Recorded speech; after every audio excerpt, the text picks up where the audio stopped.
Hello out there, horror fans, and welcome to episode 80 of Funny Books Splatter, a horror comics podcast brought to you by HorrorTalk.com. I am your host, James Ferguson. This week's guest is writer Zack Kaplan, the man behind Lost City Explorers, Port of Earth, and the reason I wanted to talk to him on this show, Eclipse.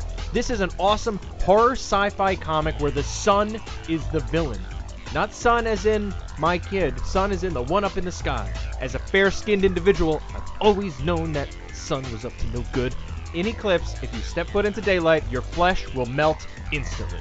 You can get the first 2 trade paperbacks of Eclipse right now, which collect the first 8 issues. Eclipse number 9, which kicks off the penultimate story arc, just came out a couple weeks ago. Zack can be found online at his official site, zackcaps.com, that's 2 Ks, and on Twitter as @ZackCaps. Quick note on this episode, somewhere in the middle my voice gets way deeper and I sound really weird.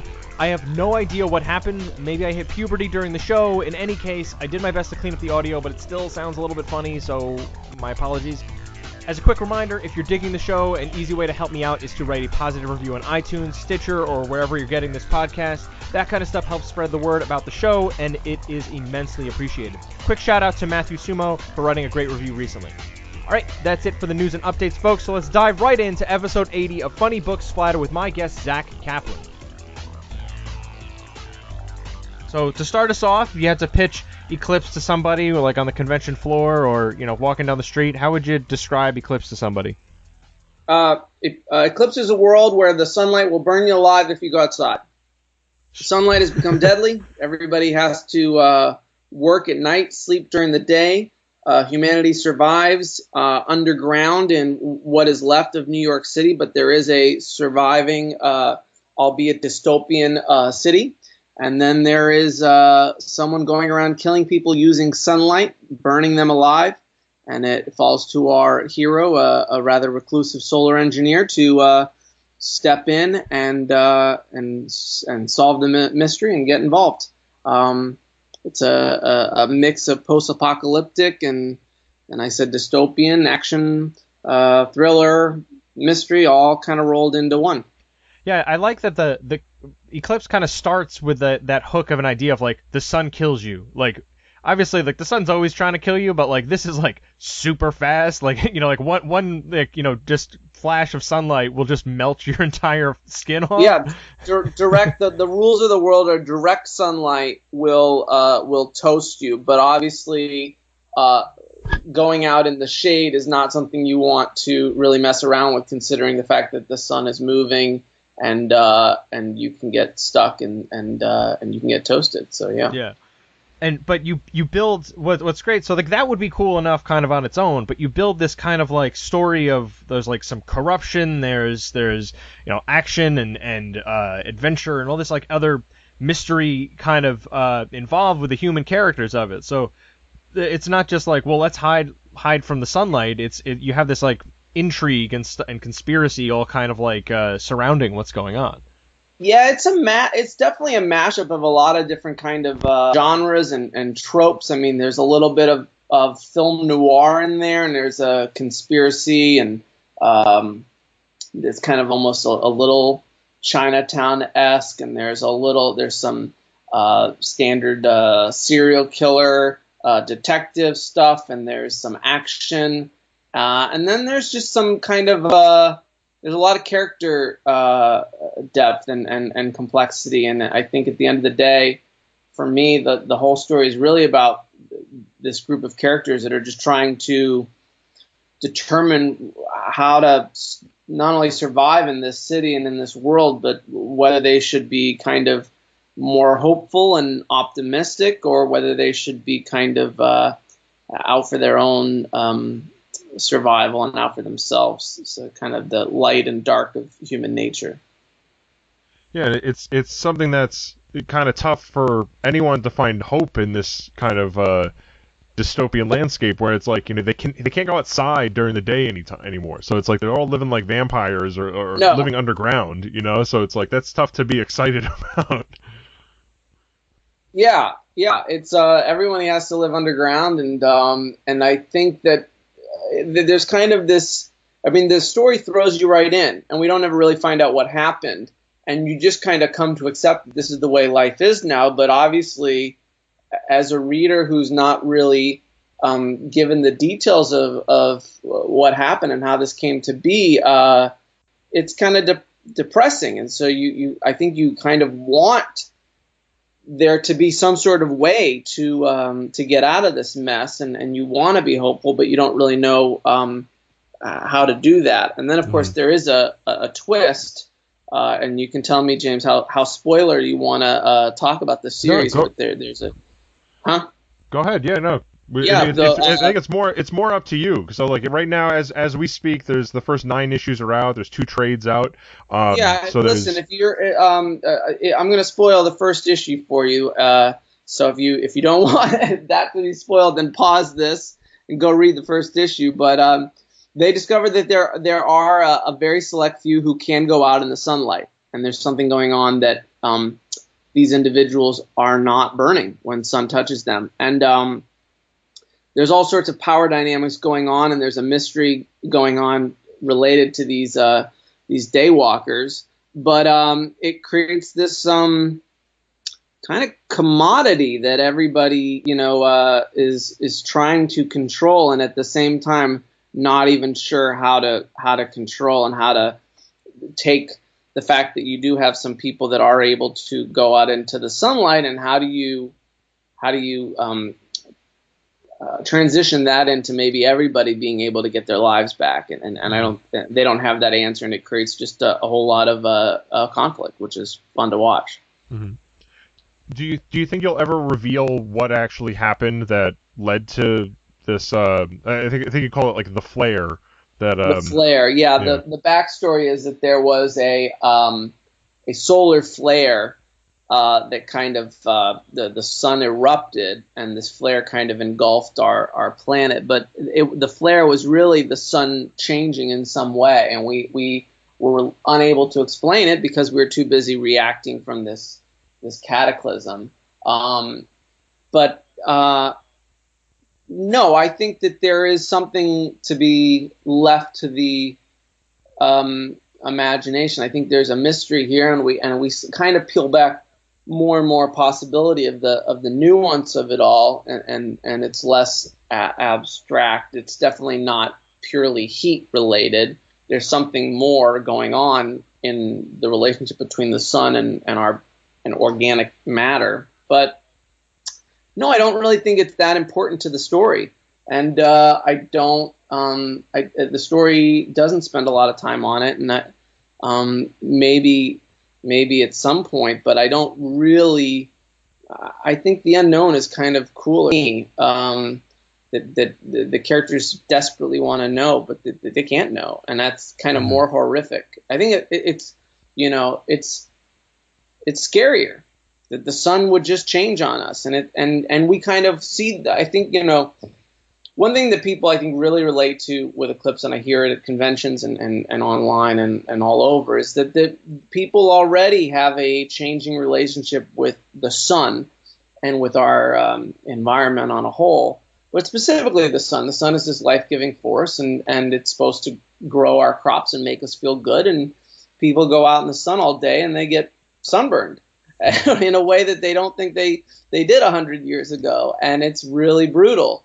And it'll even kill plants. It'll melt airplane tires in Phoenix, and it's getting more and more. So I think there's already, in kind of the collective psyche of everybody, this kind of antagonism toward the sun. And so this just says, well, what if the sun suddenly upped it a notch and started actually burning us alive? And people relate to that, and so it's a scary thought. And so I think it's far more interesting to not explore the science, but just to say, look, take this one leap of faith.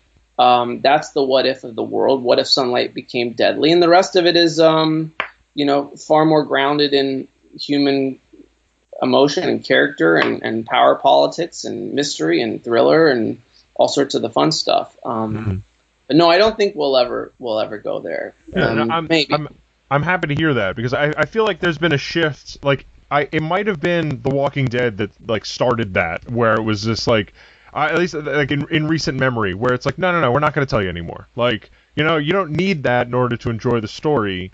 And now I feel like we're trusting readers a lot more than we did maybe like 20 years ago, where it's like, no, we have to hold your hand and walk you through and explain to you that, you know, Peter Parker got bit by a radioactive spider, so we're going to show you his origin story 3 times. Right. You know, this is why he's a Spider-Man. Like, no, we got it. Like, we know. Like, I feel like I used to joke that it's like, you know, it's probably not a good joke anymore, but the idea that, like, you know, you would get on like your like citizenship test, if you wanted to become a citizen in America, you had to know who what the origin of Superman was, and because it's just one of those things that's ingrained in American pop culture. So I don't need to see that him coming in as a baby from Krypton.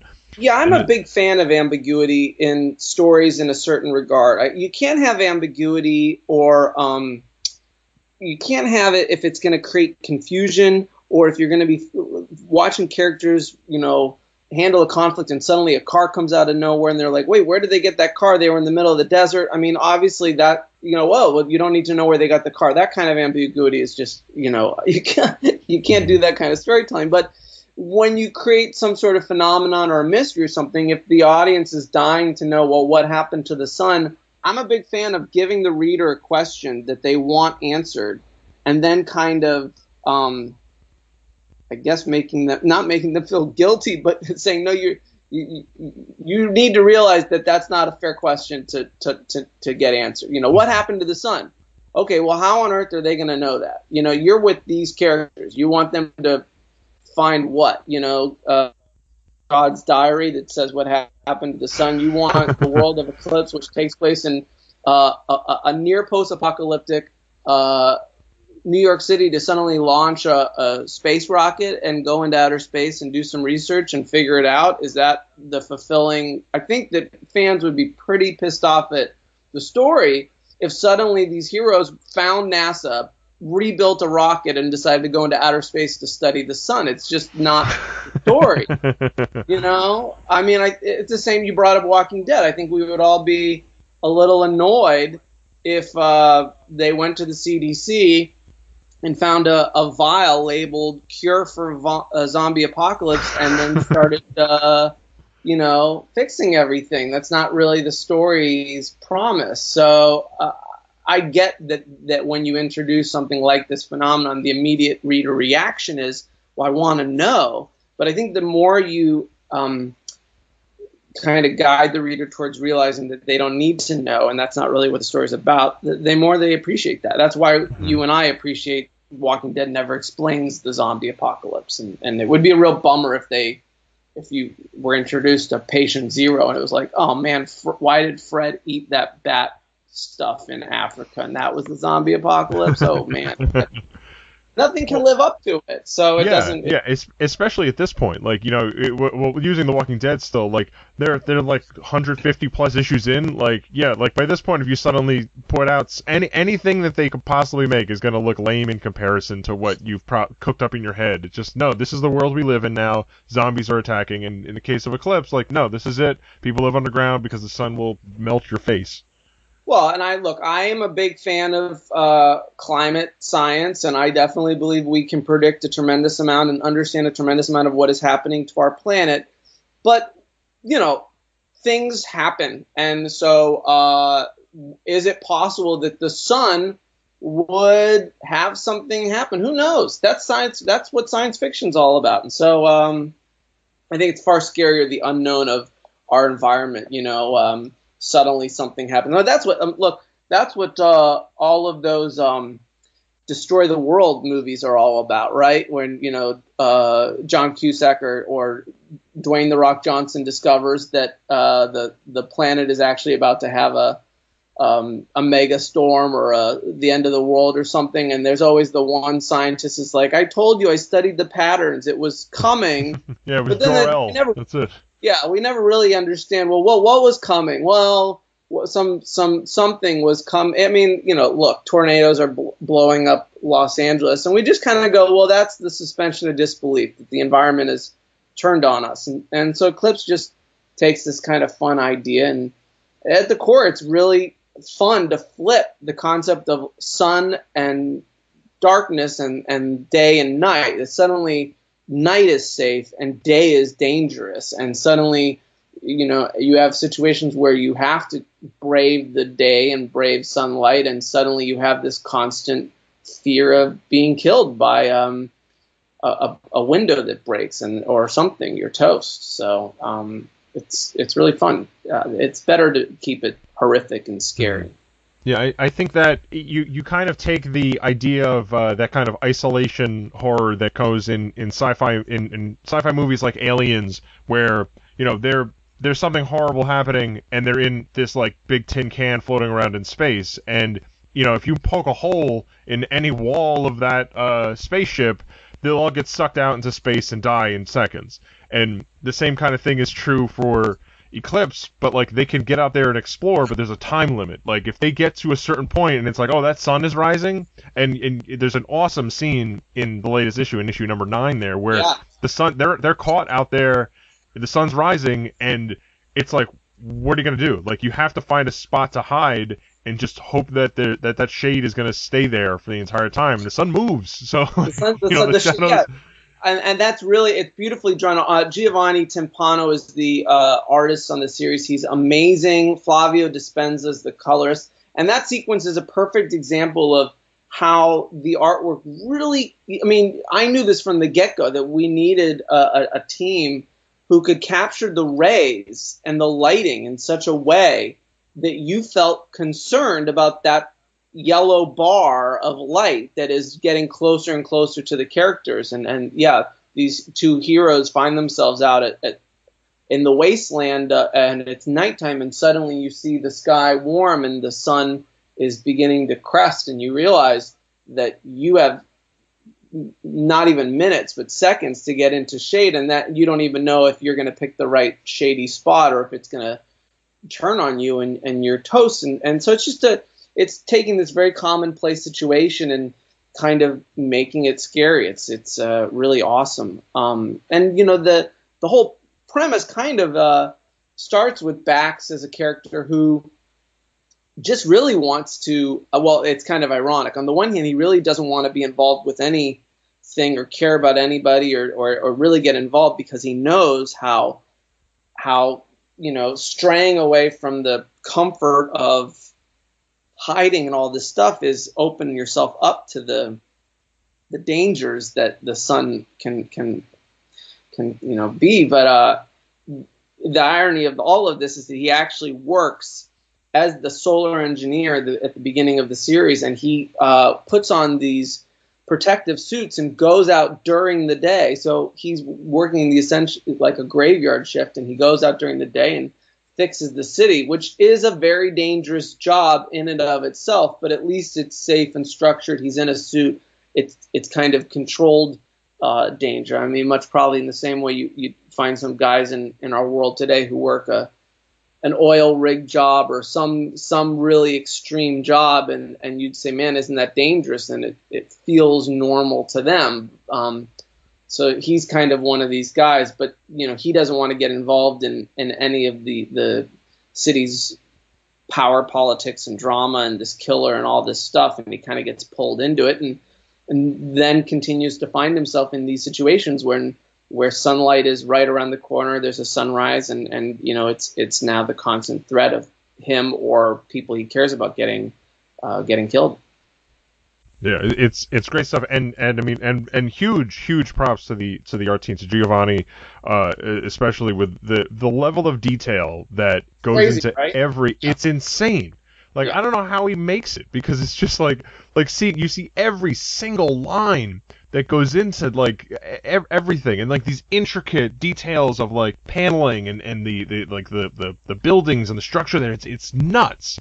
It's nuts. It's just. Yeah, and I can't imagine that. I actually think the third arc is always been that way, but I think the third arc, they continue to up their game in terms of the art. So if you're out there reading it, I think you'll notice that the artwork has, if it was possible, gotten even better in the third arc, and I just think it's going to continue to get better.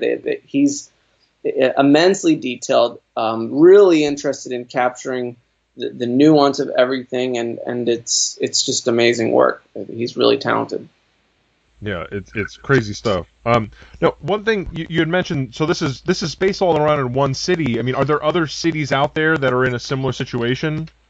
Or is that James, this is another one of those questions like what happened to the sun? You really want to know that, right? You really want to know, are there other cities? And what happened to the world? What happened to civilization?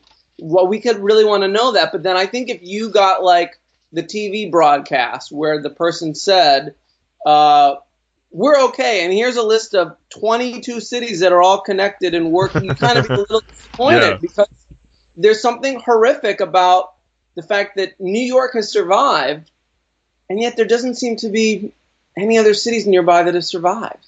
And you kind of want to go, well, how is that possible? Why is that? Like, how did only one city survive? Someone somewhere else, some other city must have survived. And that's probably true. There is probably some other cities in this world that have survived, and maybe people are coming and going from those cities. Maybe even the leaders of New York are aware that, you know, who knows, some other city has survived. But it's not really, to the immediate story at hand, it's not really pertinent or important. And it's actually, I find, scarier and more isolating in that regard. That's one reason, you know, like when I wrote the first arc, it all takes place in New York City.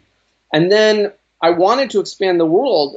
I wanted to kind of give everyone a glimpse of what was out there, but I really wanted to stay in the New York City sandbox for a while. And so, you know, I knew that actually when Bax leaves the city and goes out, it couldn't be civilization that he finds. It had to be actually worse than what's in the city. So you start off in the first arc, and you're really kind of disillusioned by the life in the city. He's disillusioned. It's, you know, you feel like something's missing. You want to be able to go back to the sunlight. You wish there was some other way.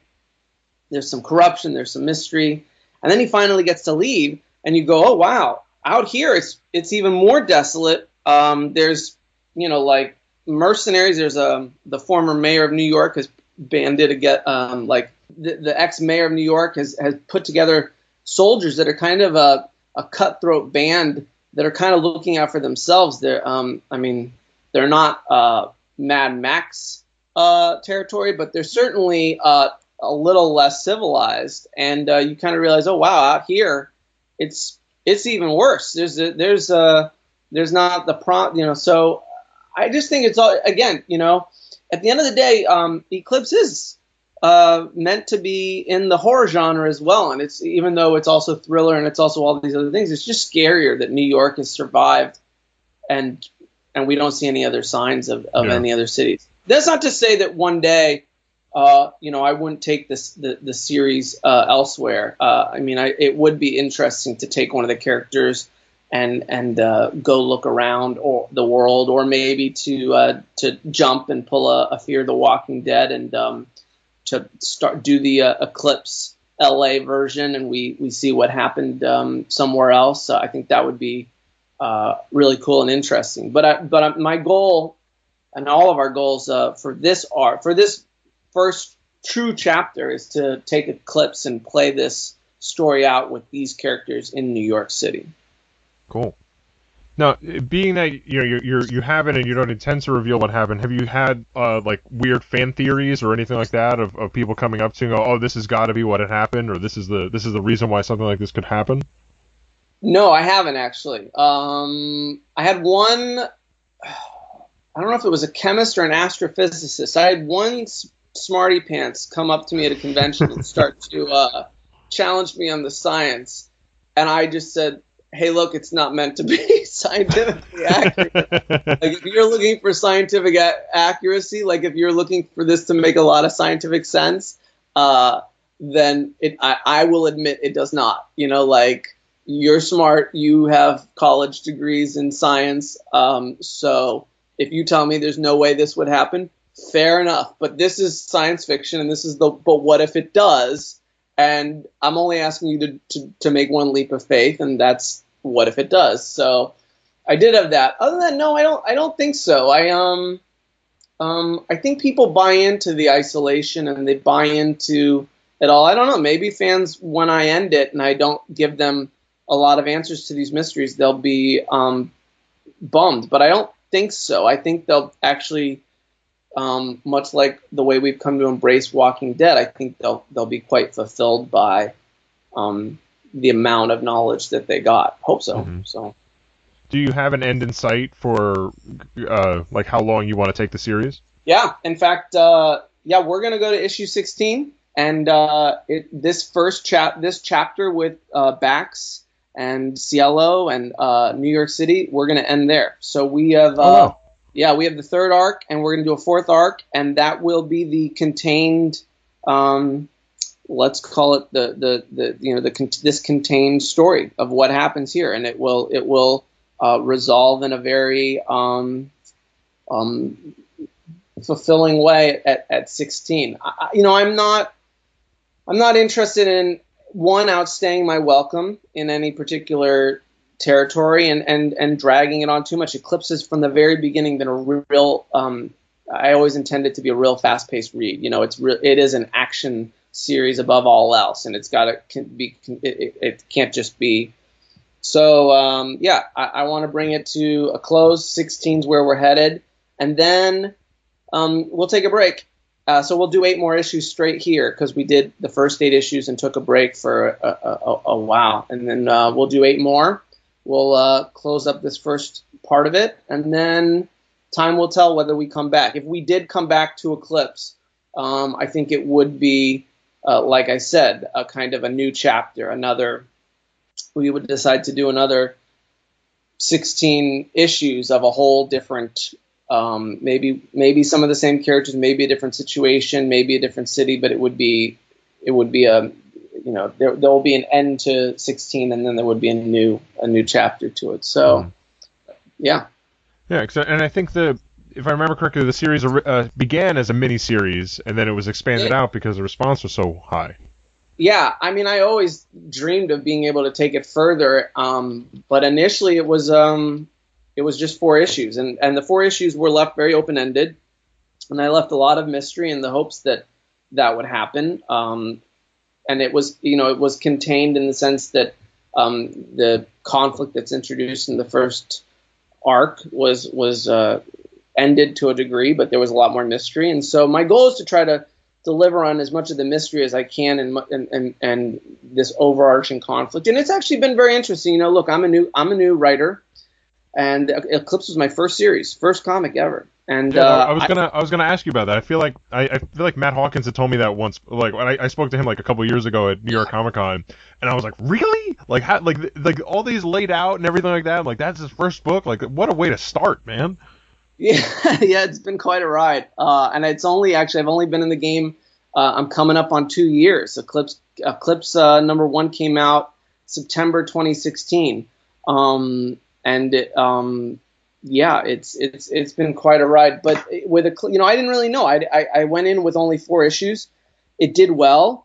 And then every arc was kind of a gamble in some way, because you just never know. I had a vision of where I wanted to go. Do I try to end this on the second arc? Do I save my true ending and try to go a third arc and try to go a fourth arc? And I just kept having to have faith in what we were doing, and I took the constant risk and made the second arc contained but didn't end it, and the third arc is contained but doesn't end. Actually, it's a little more or less contained, and really more sets up the fourth arc. But yeah, I knew where I wanted to go, and I knew kind of the pieces, and I'd always thought about these different elements. But it wasn't, I didn't have 16 locked in issues outlined, treatmented, ready to go. I just knew that this was the beginning story, and this was ultimately what the story was, and all of these characters and the core relationships, this is ultimately how it ended. And yeah, that's been the ride. Yeah, it's awesome stuff. And you have news recently that the series was just optioned to be turned into a series. I mean, it was kind of the sister company Skybound has optioned it into a series. What is that? One, how awesome does that feel? And then 2, I don't know. Like, I feel like I know the comic industry, and I feel like it seems like it's pretty straightforward to make a comic, but in order to make a television show or a movie, it's like a million times harder to get something like that done. I mean, what happens next with something like that? So yeah, okay, and for those listeners who don't know, Skybound Entertainment is Robert Kirkman's company, and so Robert Kirkman, the creator of Walking Dead and Fear the Walking Dead and Outcast, he's I think we all know him. If you don't, he's a giant comic book creator and TV producer. He's got 2 of the top 10 cable shows on television, and yeah, it's very surreal that he has picked up my comic book to turn it into a TV show. It's very surreal. And it's in development. It's going fantastic. They have showrunners attached that have yet to be announced, which are also very exciting names. And they are developing the show. And time will tell. Obviously, we do ultimately need one more. Yes, we do need it ordered to be put onto TV. But they'll write a pilot and they'll develop it, and we'll see what happens. It's all very exciting stuff. In terms of what was your other part of the question there, Jim? No, yeah, I guess just what happens next, but it sounds like you just answered that. But although it doesn't, I thought Skybound has some sort of deal with Amazon, so potentially it could end up over there. Skybound has a first look deal with Amazon, but which means that they'll give Amazon a crack at it, but that's not necessarily where it could go. It's certainly a possibility that it would end up at Amazon, but it's also a possibility that it could end up on any of the other streaming stations, the way that, networks it could be, or any network it could be on. Basically, to give your listeners a tutorial on how a TV show gets made once a piece of IP, intellectual property, is bought, you need all these different parts. You need a producer. You need a writer or a group of writers or showrunners. You need a studio and or a network. Sometimes the network is also a studio, in such cases Amazon or Netflix. And you need a script. And you get all these parts together, and then it gets ordered a series. Most of the time nowadays, they don't order pilots, especially the streamers. They just ordered a series. They order 6, 8, 10 issues, 10 episodes. And they'll cast it and shoot it and get going.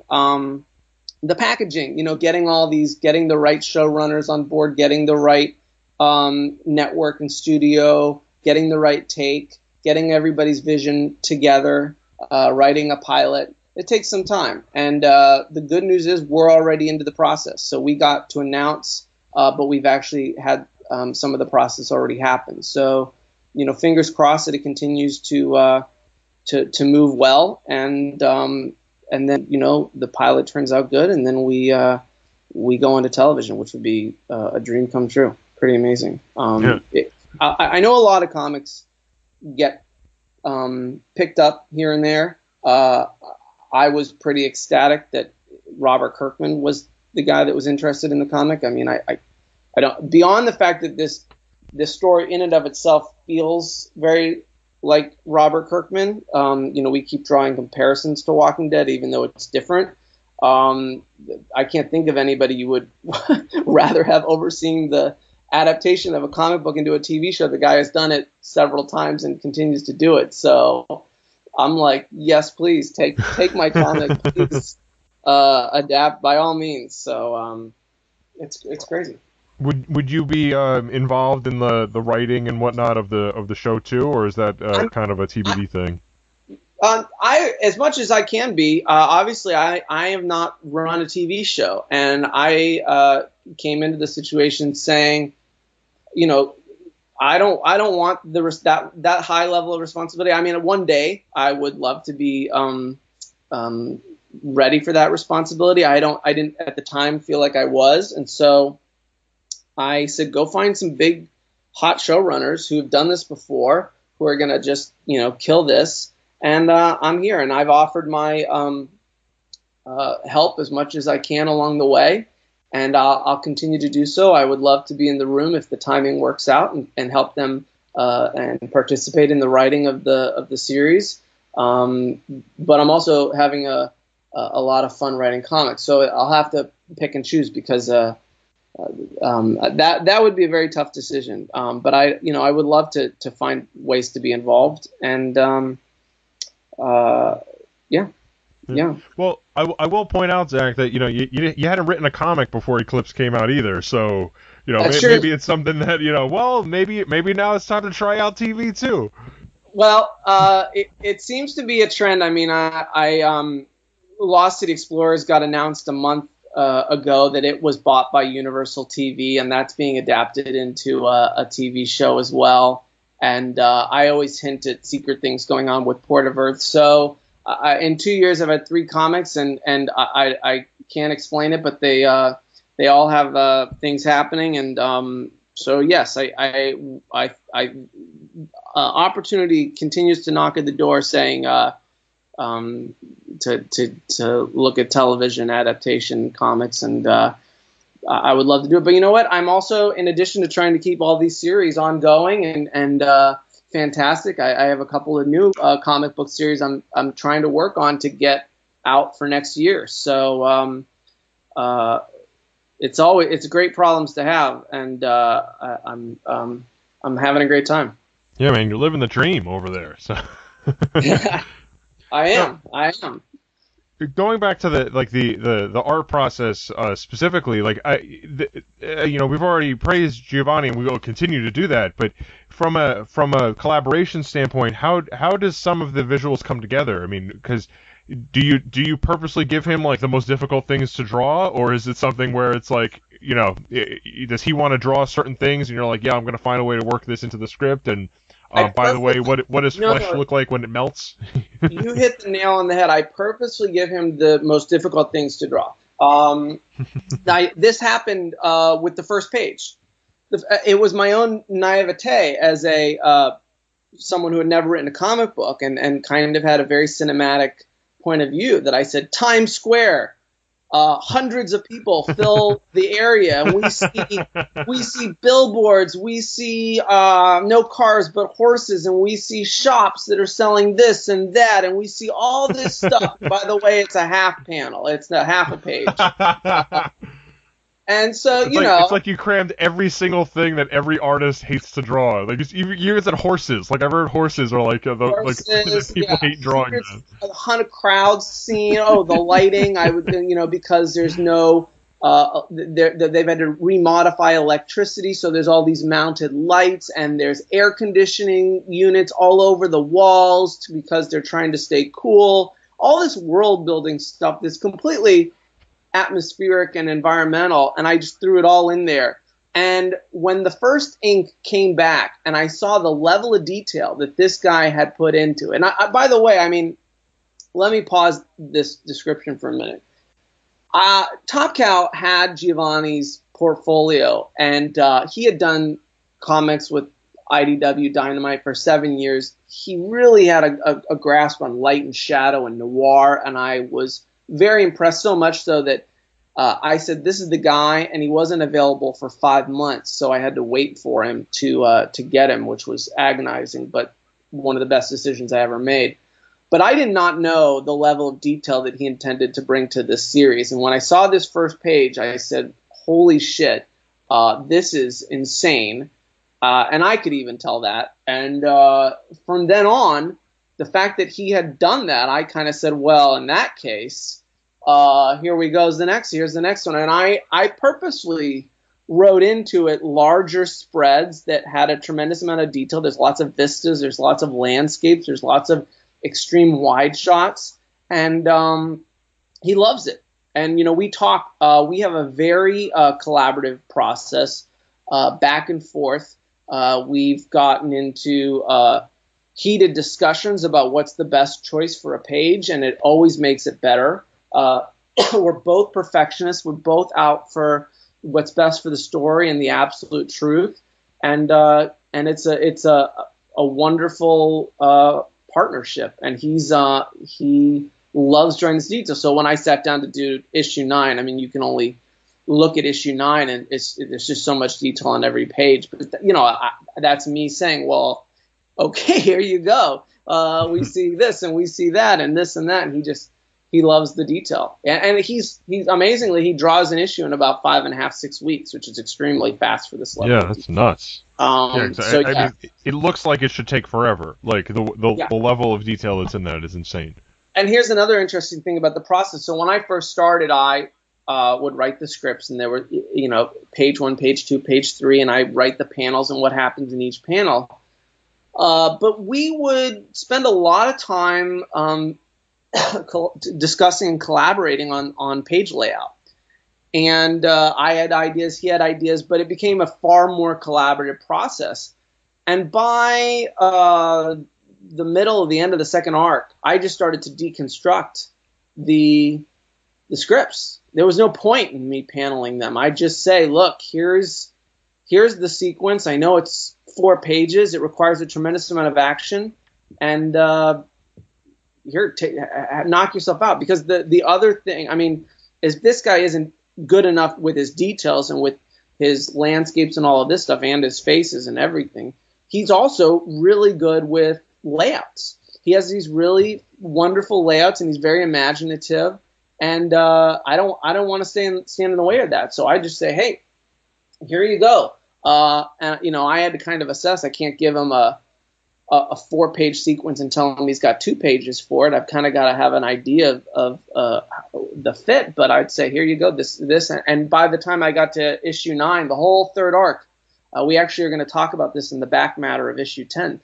The whole third arc is completely deconstructed in terms of the script. It's just, there's no paneling in the script anymore. It's Marvel style writing, and it allows him to shine as an artist, and his layouts are amazing, and I couldn't be happier. So it's great.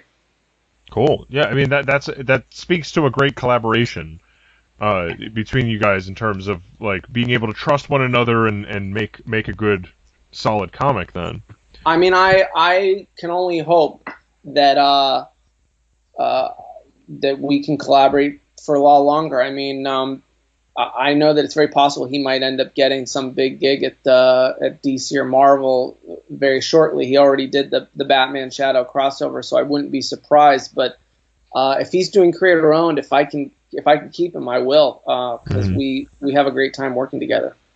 How did you guys get connected? Was it through Top Cow? Yeah, Top Cow had his portfolio, and that's just a matter of I couldn't even tell you if they had requested it or he had sent it in. They had they handed me a list of 6 different portfolios and said, "What do you think about these guys?" And he was just above all the others. Yeah, I mean, if you see that, it's almost like one of those things. Like, are you, like no one else used this? Like, really? Like, this is sitting right here, and like no one thought like it almost seems like a coup on your part. Be like. No one realized what they had with this portfolio just sitting there. I honestly think that's the comic book industry in so many ways. I mean, so many talents get that way. Yeah. I mean, look. What about me? I mean, I don't know. I'm not. But I've done all right for myself, and people. I seem like a phenomenon or whatever that came out of nowhere because I've had so much happen. But I pitched for years. Ideas, and nothing ever went anywhere. I couldn't land something to save my life. But Eclipse could have been with another publisher. Matt Hawkins is the one that said, "I'll do this. This sounds cool. I like this guy's writing. Let's do this one." He saw something. Maybe he. So I think it's always like that, and I think every writer, artist, colorist, letterer, everyone out there that has any talent, that has any level of success, they always start as someone who's knocking on doors that won't open, and then somebody kind of goes, "Wait, you're good. No one's done you yet. I'll do something with you," and then that's the opportunity that people need. They just need that one chance. I mean, the reality is Giovanni had never done a creator-owned book before. He had done 7 years of Shadow, Lone Ranger, G.I. Joe, other people's characters. He had never created his own world and his own characters. So this guy had been honing his craft for 7 years, just waiting for this opportunity. And I'm very convinced if he hadn't gotten hired on Eclipse, he would have gotten another creator on at some point. Someone else would have seen it, and they would have given it to him, and the guy would have, proved himself and blown up too. So, yeah. I love, my artist on Lost City Explorers, Alvaro Sarasica.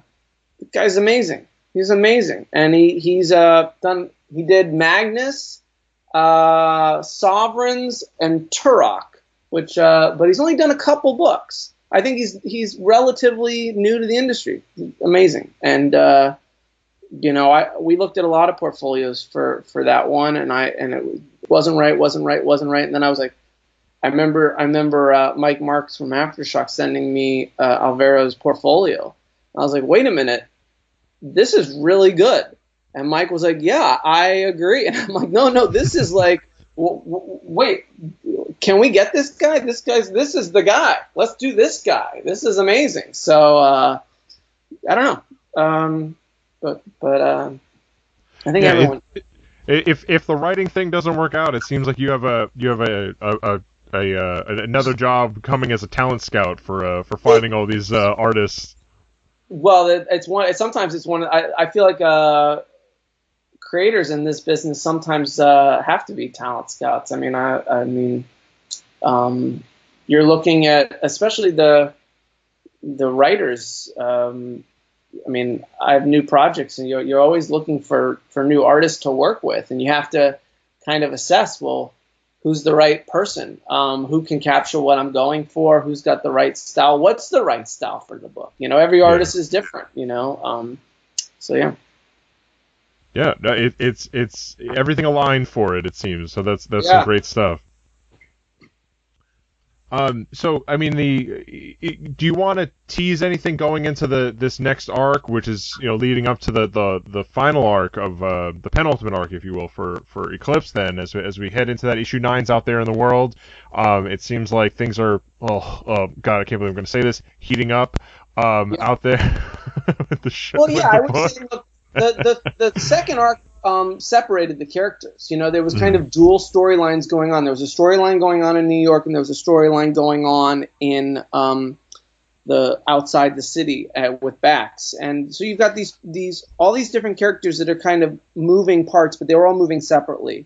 And what's been so much fun in the third arc is it all comes back together, and there's a new antagonist. This last day walker, the scientist as they call him, that seems to have the answers to the mystery of where this immunity to sunlight came from. And he's, of course, got his own goals and ambitions in mind. So you kind of all of these characters that have been very dramatically shaped by the last 8 issues and what they've experienced. And they're really kind of driven, but they're all about to collide. And yeah, issue 9 is a total awesome setup issue. Issue 10 is all these characters kind of plotting against each other and gearing up, and the whole thing is headed for just an amazing climax in this arc. It's a really fun build, and like you said, things are heating up, and what's great is we get to see all of these characters kind of come crashing into each other, and obviously that crash is going to be not good for everyone. So yeah, it's actually been, I mean, I've had a great time writing this arc and working on it with the team, because I don't know, we also were on break for this year while Gio was doing Batman Shadow, and so when we came back, I had a lot of time to really plan the details of this arc, and we kind of went in and said, we got to make sure that we come back strong. Our fans have been away from this book. We got to remind them why we're hot here. So let's burn some people up. Let's have a lot of twists and turns. Let's have all these characters come crashing into each other, and let's really have some fun, crazy things happen. So Yeah, it's awesome, and we're getting started on the fourth arc right now, behind the scenes. So we're gonna just keep the ball rolling. Everybody can get on board because we'll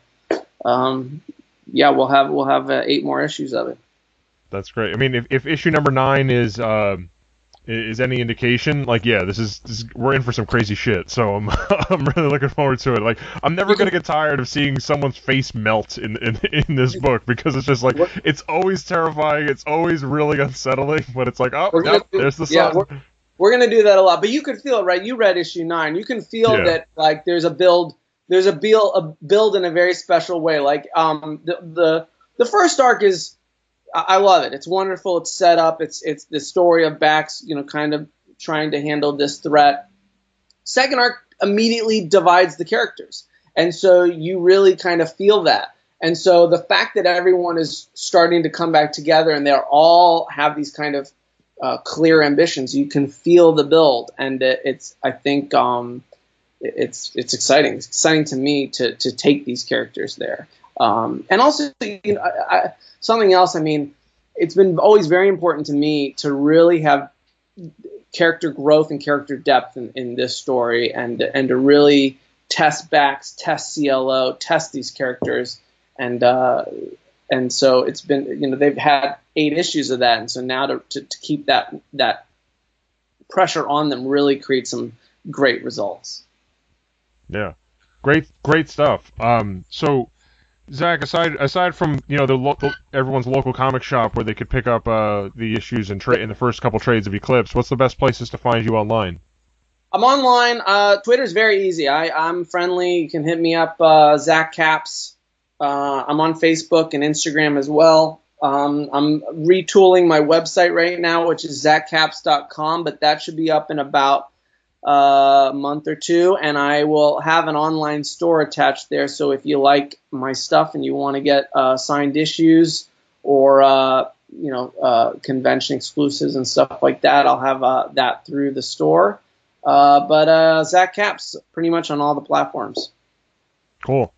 And we'll link all that in the show notes as well. I've been reviewing a chunk of Eclipse so far, and it's all been pretty awesome stuff. So it has it seems like to scratch every itch from a genre standpoint, like you pointed out, where there's horror, there's sci-fi, there's action, there's all this other stuff going on there. So it's a pretty great book all around. So thank you. So, Zach, thank you very much for taking the time to chat with me here. That about does it then for this episode of Funny Book Splatter. I have been James Ferguson with my guest, Zack Kaplan. You've been listening to Funny Book Splatter, a horror comics podcast brought to you by HorrorTalk.com. We've been bringing you the best in horror since 2002. In addition to comics, we cover movies, TV shows, books, and video games. We've got news, reviews, guest features, interviews, unboxing videos, and much more. Be sure to sign up to Steve's Deals newsletter to increase your horror collection without breaking the bank. Check us out at HorrorTalk.com and at HorrorTalk on Twitter.